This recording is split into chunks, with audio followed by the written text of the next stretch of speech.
Hello mga ka-cakes ni Lay. Kamusta kayong lahat? So ito na nga ang ganap natin. Kahapon pa to, namili kami kahapon. So syempre, maagang maaga to habang tulog yung mga anak namin. Kumembot muna kami na mamili ng mga kaunting paninda, o diba?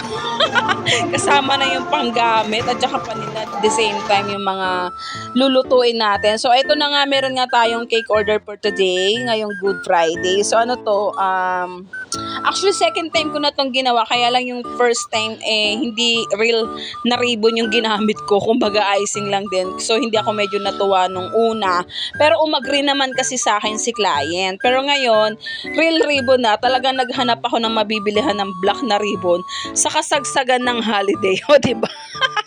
Buti na nga lang din kahapon may nabili pa si Alvin. Ganon din sa supermarket na ine-ready na namin yung mga gagamitin namin. So ito nga, bento size lang ito. Then vintage, ito yata yung mga nauso ngayon sa mga TikTok tsaka sa Pinterest, yung mga ganitong vintage type na design na may pa-ribbon effect. Ewan ko anong tawag sa ganitong mga Gen Z.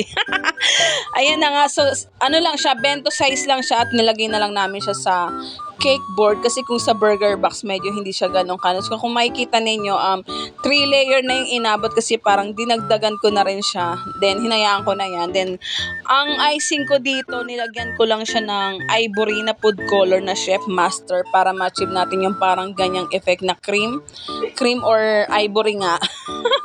Then ayan, hinihingal ang lola niya. Ginabitan ko lang siya ng star tip. Ewan ko kung star tip ba. Yung maliit lang nasa isa, yung pambento. Kasi kung malalaki, may mga tip na malalaki. Hinihingal ako, napagod ako ngayong araw.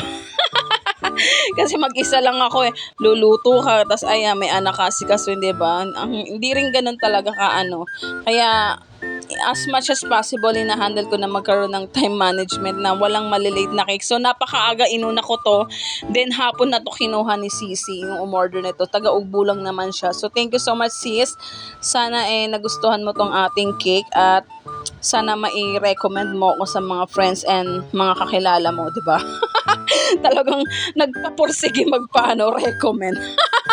Then ito na nga, napakasimple lang naman niya. So isang color lang naman. Alam niyo, nakakatuwa yung mga gantong design, yung mga vintage, hindi tayo pahihirapan. Ayan, mag-ribbon ka lang. So in-early prepare ko na yung ribbon. O dali lang naman, para ka lang naman talaga nagle-lace ng sintas, o di ba? Then sa last, pakita ko sa inyo kung paano ko siya ginawa. Hindi na ako naggulugan diyan. Dinirekta ko na, ayan, tulad nito. Ayan, so ganyan nyo lang siya. Then, para hindi medyo maluwang, tansya-tansyahin nyo. Ayan, so dahan-dahanin nyo lang. Huwag yung biglain, o diba? Huwag yung daanin sa init ng ulo. Ayan, so ayan, diba, ribbon na siya. Ganyan lang siya kay-pek. And then yung pagsusulat, actually natutuwa ako kasi na kahit paano nag-i-improve na yung mga pagsusulat ko sa cake, yung lalo na yung cursive. Kasi hindi talaga ako maganda magsulat, pero ngayon napapaano ko na siya. Ayun, diba, naka-cursive yan. Hindi ko na nga lang napakita sa video kasi ewan ko ba't hindi ko na i-record to. Basta yan na yun.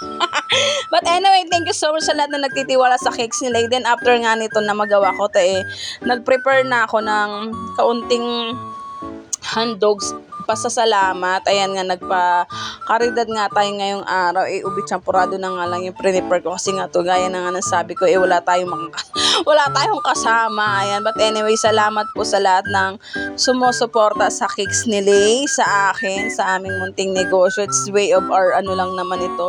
Alam ko, hindi naman siya na kailangan pang i-post or anything, pero this is to inspire anyone, hindi sa yayabang or hindi naman na kailangan, may tawag doon. May tawag doon not to brag, diba? It's just to inspire but not to brag, diba? Yung hindi naman porket nagkaganto, yabang ganyan, para mag-gain lang tayo ng hindi naman. Kumbaga, kung nagagawa natin na makapag-inspire na kaya ko, at least kaya rin naman. Alam ko hindi naman din kami ganun kasobra-sobra, malit lang na bagay ito, at alam kong hindi pa siya ganun karami, pero at least kahit paano nakakapag-handog pasasalamat kami sa lahat na nagtitiwala sa amin at sa mga blessings na binibigay sa amin ng Lord. So yun lang po, maraming salamat po sa lahat. Medyo hinihingal ako. Ang papahinga na kasi ako, talagang nakaslant ako habang nagbo-voice over. Thank you so much everyone. God bless at ingat po tayo lagi. Bye-bye!